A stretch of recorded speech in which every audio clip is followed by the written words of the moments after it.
Hi everyone, today I'm going to be talking about Heaven and Ale, which is a 2 to 4 player board game designed by Michael Kiesling and Andreas Schmidt, published by Spiel. This one takes about 60 to 90 minutes to play, and it came out in 2017, so it's a couple years old now.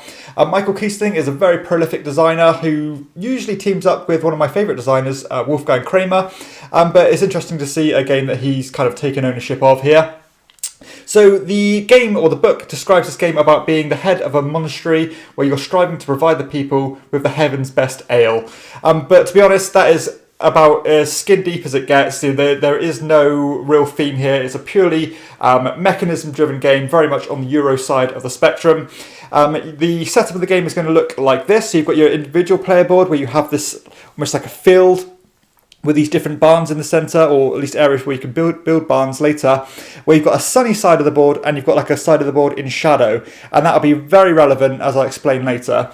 However, the main board here, which is obviously going to be where all the players are going to take their main turns, is pretty much like a time track. So if you're familiar with this mechanism, where you have your player piece and you can travel as far as you want along this track and take the relative action, but you can never go back on yourself. And then the first player to get back to the centre here is going to get to choose one of these spots and potentially get a little bonus such as money or moving your little goods along this track, which I'll explain the relevance of later. So with a lot of Euro games, the idea is that you're trying to get the most victory points. However, the victory points are a bit different in this game, at least how you're going to get them. Because as you can see on your board here, you've got your little brewmaster. This is going to be quite a significant piece in the game. And you've got these little coloured tokens depicting all these different types of resources. And the idea is you're trying to get all the resources as far as you can along the track, because the lowest resource you've got on the track at the end of the game is going to get multiplied by the spot of your brewmaster. So say the lowest spot here, or the piece that you've got, the lowest on the track is going to be on the 5 marker, and your brewmaster is on the 6. You would end up timesing the 5 by the 3 for 15 points. This part here is going to be relevant because that is going to be the conversion rate at the end of the game, depending on the positions of these markers. So say one was really far ahead, you're going to keep moving them back at a conversion rate of 3 to 1 in order to move the furthest one behind up. And that might be a bit obtuse and harder to explain, but it's pretty simple in practice once you get your head around it. But let's get on to the actual main mechanism of the game, which is, as I said, this time track here. So naturally, you're going to end up moving your piece to do a number of simple actions, such as collecting these little tiles here. So for example, if I went here, I could end up taking this blue tile, and what I can do is I can either spend 2 coins in order to put this, or collect it and put it on my shadowy side of the board, like so, or I can spend double that value, for example 4 coins in this specific example, and put it on the sunny side of the board. Now the importance of that is that when you come to one of these segments with these discs on, you're going to get the opportunity to score a certain type of criteria. So this one here only lets you score the specific spot on your board, like so. This one here lets you score your monks, which I'll explain in shortly. This one here lets you choose any kind of resource. So say I choose this one, and I would put it, say, because I've got a blue tile here, I could put it on the blue. And that would mean that all my blue tiles are going to trigger a scoring. Now, this is how important the side of the board where you plant these tiles on is important, because if you go on the shadow side of the board, then you are going to get the amount of coins equal to the number on the tile.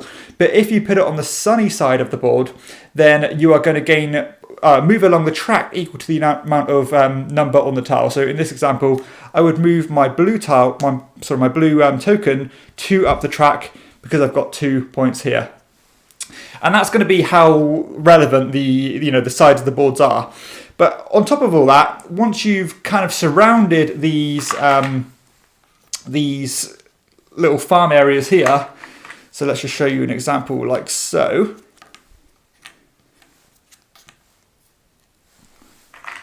Yeah, once you surround it, you are going to have to choose, or something's going to trigger straight away, where you're going to tally up all the results of what you've just planted. So for example, 2, 4, 5, 8, 9, 13. then you're going to look on this little chart here and see which bracket you fall in. So here you can see I fall in the 12 to 17 bracket. You're going to take the relevant tile from the pile and you're going to plant it in the middle of the board. And that means that not only are you going to choose, in this example, 2 different tiles surrounding this one that are on opposite ends to each other, which is kind of signified by this little symbol here, and get those scoring criteria again. So for example, I could get, say, 3 coins and 2 up the yellow track, but also I am going to move my brewmaster a certain amount of spots equal to the bracket I'm in. So if you're doing a very low kind of tally of tiles, you're going to move your brewmaster a lot, but you're not going to trigger any scoring. And for example, and here you're going to trigger all your tiles if you go in that 24 plus bracket, but you're not going to move your brewmaster along at all. And of course, that brewmaster is very important for endgame scoring. Additionally, you've got these monks here. Now, these monks are really powerful items because when you put them on your board by paying the cost depicted on the thing here, so again, 4 to go on the shadowy side of the board, but double that to go on the sunny side of the board. But when you put them down and you end up maybe going to one of these scoring spots where you can choose any scoring criteria, then you can put them on a selected monk. So, for example, this monk here, because that's the one that matches this symbol, then it's going to trigger everything that monk touches. So, as you can probably imagine, when the board builds up and you've got tiles everywhere, that can be quite a lot of things being triggered at once. And additionally, if your monks are next to each other like this, they will trigger other monks, which will move your brewmaster further along the track. That's going to be pretty much the base of the game. There's also going to be these barrel spots here, which are pretty much a race for public objectives, because as you can see on the main board, you've got all these different barrels with all different criteria on them, and these are going to be quite a powerful way of getting victory points. For example, if you're the first player to get all your 15 tiles on the sunny side of the board, to get 6 number 5 tiles, to get 3 of the barns of the same value, to get 4 of different values, to get 6 number 1 tiles, and so on. So you've got all these different things you can do, but when you go to that spot, you can take all the tiles that you meet the criteria for. So, I could end up taking, these ones and these ones, for example, which will get me 8 points at the end of the game. But there will still be opportunities for other players to get those, but at a lot smaller victory cost. Also, when you end up scoring 2 of these adjacent criteria, so in this example, these 2 monks, you're going to have the option to play one of these cards here to give you a bit of a boost. So, for example, you can get a bit of a cash injection to get 12 coins. You can make your barrels worth an extra point each at the end of the game. You can move your brewmaster 5 along the spot. You can choose one of your resources and move your marker the furthest behind the number of spots equal to the number of tiles you have. Or you can move your furthest behind disc a number of spots equal to the number of discs that you've played. And when you do that, you're going to end up putting them in these spots here, like so, to show that you've cashed them in. But additionally, if you don't think you're ever going to get to achieve one of these things, or you don't feel that you need them, you can get rid of them for a quick 3 coins in order to just keep you going in terms of cash flow.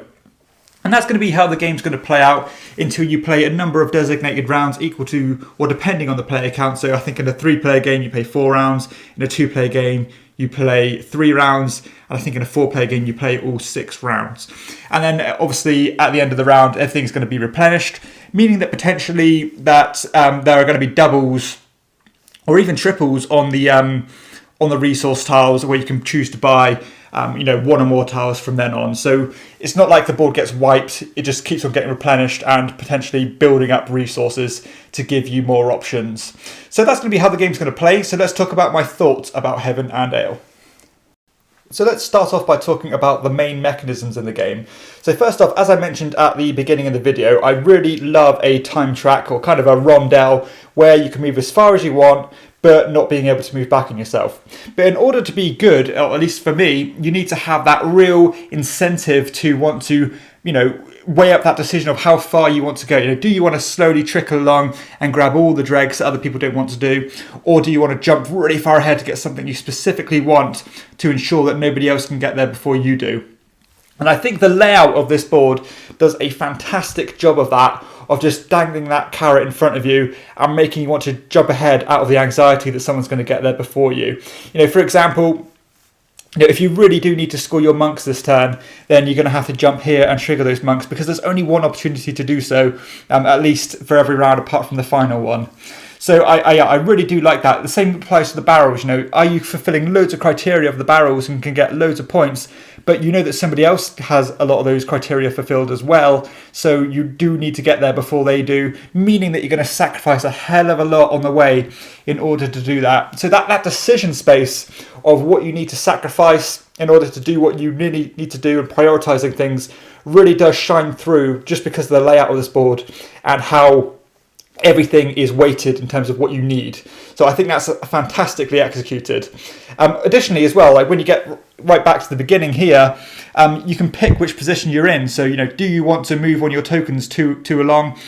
Do you want to get the extra cash, or do you want to go in first position? All these little decisions are very important. But on top of all that, this is the actual player boards themselves are something that I haven't seen before, and I really do like the way this works. Do you want to play the basic, the basic cost of things and put them on the shaded side of the board, which is basically going to be your income and how you're going to invest in yourself and keep your cash flow coming along, and also naturally this is contributing to these little barns, which can give you extra scoring opportunities and again keep the cash coming. But that is all fine and dandy, and it's going to be your infrastructure to keep you playing and keep you in the game. But ultimately, you're going to need to keep planting on the sunny side of the board, because if you don't, then you're not going to get any victory points at the end of the game. So I really do like that decision, and that weighing up on how much you need to invest in yourself, and knowing when to kind of stop doing this and start focusing on points, or just keeping or spinning the plates between the two, is a real strong decision throughout. And on top of that, you only get to score all these different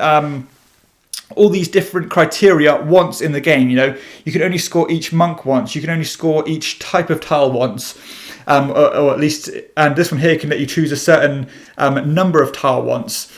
So, you've got to be aware that you can't do everything, and that you need to choose when you're going to score these things.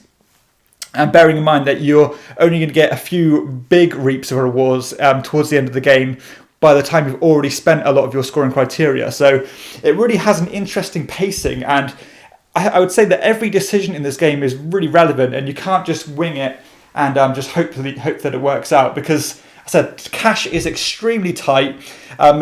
Choosing these scoring criteria to at least pair up so that you can play one of these cards is important as well, because these are all really powerful and you're going to want to use them. But again, you can't just do that, because you need to be doing these in pairs. So there's lots of, very smooth mechanically, great decisions throughout, and everything is really relevant. The balance of the game as well is extremely interesting, because it's not a game where you can choose to completely jump all in on one type of resource. You're going to have to spin a lot of plates to keep all of your pieces here moving along this track, because, as I said, when it comes to scoring, you're going to be using this conversion rate depending on where your little brewmaster is here. So say it ended up here on that 3-to-1 ratio, and what that means is that you're going to be moving this back 3 spaces for every one that your one furthest behind moves up. So because of that, you want to keep making sure that everything is at least keeping up with one another, while keeping your brewmaster ticking along, while making sure you have money coming in, while making sure that you're triggering scoring to move your things along anyway, and at the same time trying to get the barrels and things. So the balance and the different approaches you can take in the game are all really interesting. And as I said, it's one of those games where you do have to spin a lot of plates, and you can't just get too tunnel visioned, because I don't think that's going to work out if you do that. Also, in terms of the time investment, I would say this doesn't outstay its welcome whatsoever. Particularly, in a 2 or 3 player game, you're only playing 3 or 4 rounds, and that naturally means that you're going to be jumping ahead quite a lot at a time, which means it might mean you only stop 4 times per round, but at the same time you could stop loads of times per round, but only get the things that are falling behind, that people have left behind, that is. So yeah, I think the game ticks along really nicely. You want to be getting your tiles down to surround these things, but at the same time you want to be getting the nice juicy ones, so that when you trigger the scoring, you're going to get lots of rewards. So yeah, I do like the time investment. It does feel engaging. It doesn't outstay its welcome. It ticks along nicely. Turns are fast, and basically when it's other players' turns as well, you are invested in where they want to go. So the uptime and time investment do work really well, and there isn't really much scope to lose interest. You're always thinking about where you're going to plant, where you're going to go next, if somebody snatches your place, what your backup plan is, etc. So no complaints whatsoever in that regard. Replayability as well. Things will change up simply because of the layout of the tiles on the board. Also, the balanced approach that you need to take here as well, and tailoring your game as you go along in order to get these barrels fulfilled. So yeah, it's a game where you are reacting to what other players do, but you can go in with a certain game plan. So I think the replayability is decent because you're always reacting to what other people are doing. That pretty much leads into the player interaction. There is a real scarcity of the certain tiles as you go along, and of course the fight for the barrels in the first place is important. So I think the game does a good job of creating some incentives in all that you need to bear in mind what other people are doing. The monks that you might need don't come up too regularly, so you might need to jump really far ahead to get them to stop other people doing it, etc. And of course, you get a very limited chance to score things anyway. So, again, jumping ahead to make sure that you're scoring things before your opponents do is equally as important. So I love the passive player interaction here. There's no in-your-face smashing each other's things, and you can't really affect each other too much other than jumping ahead to get the resources that you want. But that, for me, just is a sweet spot of player interaction.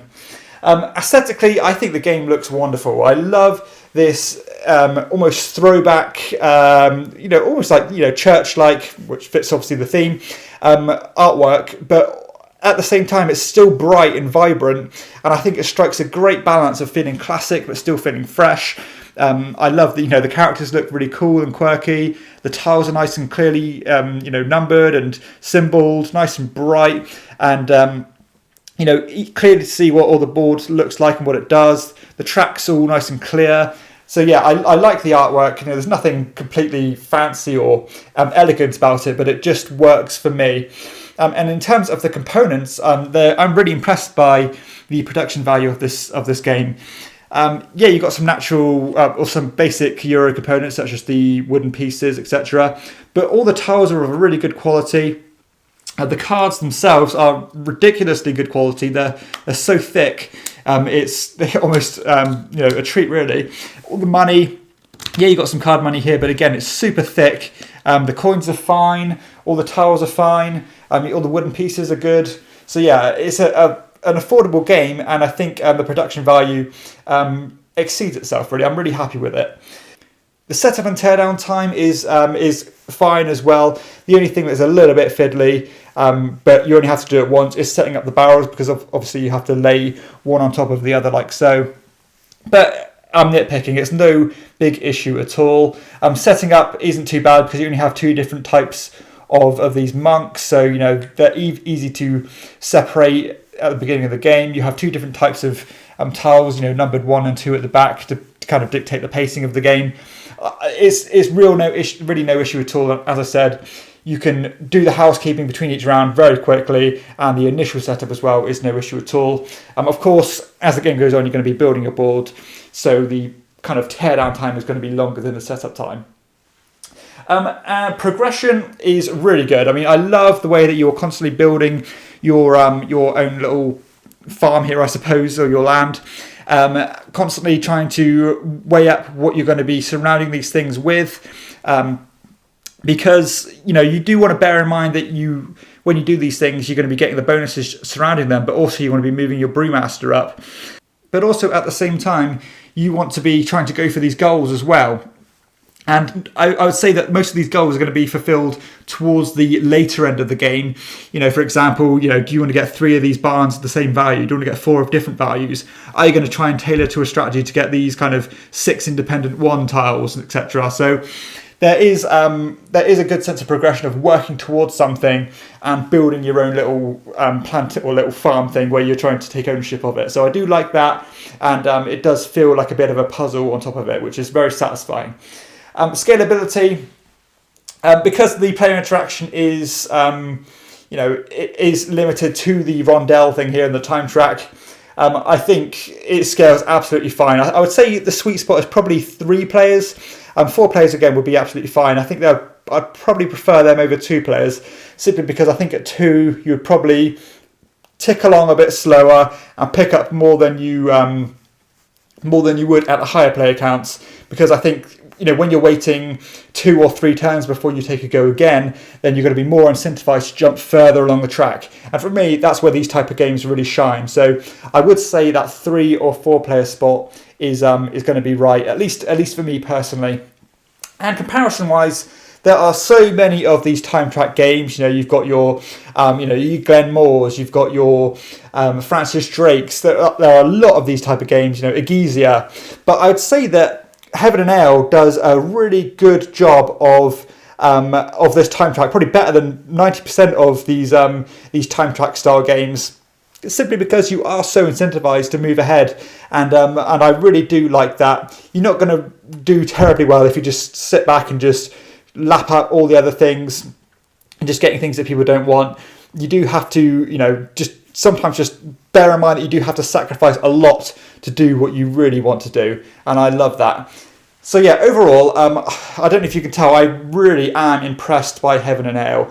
I don't think I mentioned at the beginning of the game, Michael Kiesling is a designer I really love, but generally I like him a lot more when he teams up with Wolfgang Kramer.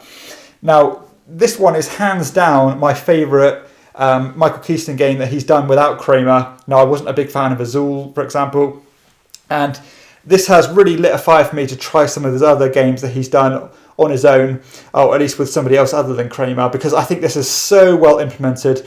Yes, Kiesling he's a genius. He's one of these Mount Rushmore designers who's been around forever. He makes elegant games, ones with tight rules, interesting mechanisms, easy to digest, but with still extremely meaningful and agonizing decisions. And for me, Heaven and Ale it's just a great example of that. I absolutely adore this game. I think it's fantastic, and I think has a real kind of timeless feel to it, and I don't think it's going to wear off its luster anytime soon, because it is so clean but still so interesting. I love that economic cash flow system where you're going to choose to invest in one or the other. I think that's really compelling. It's a really hard thing to wrap your head around to do well at this game, and I'm looking forward to trying to be better at it and keep my cash going while still trying to keep my points going as well. I think the scoring system is going to be a bit harder to explain to most players, considering that the game itself is pretty light, I suppose, at least in its rules overhead. But once you've done it once, it makes sense. And I suppose if you just say to somebody the strategy is to keep all your things moving as far as you can, then they're going to be okay. But yeah, this one is really good. I'm really happy with it. I think it probably goes a bit under the radar now. Not many people talk about Heaven and Ale, and I think they should, because it is a really solid design. One I can't really pick much fault with at all, because it is just another example by a great designer who really knows what he's doing. So this one gets my shield of quality. Narrowly missed out on my elite shield, but who knows, with more plays and down the years, this one could creep up into that next bracket. So I hope you've enjoyed this review. If you have, please hit like and subscribe to my channel, and check out my other videos too. You can also support me by backing me on Patreon, and I'll leave the link below for that one. For everyone else, I'll see you next time on Chairman of the Board. Bye.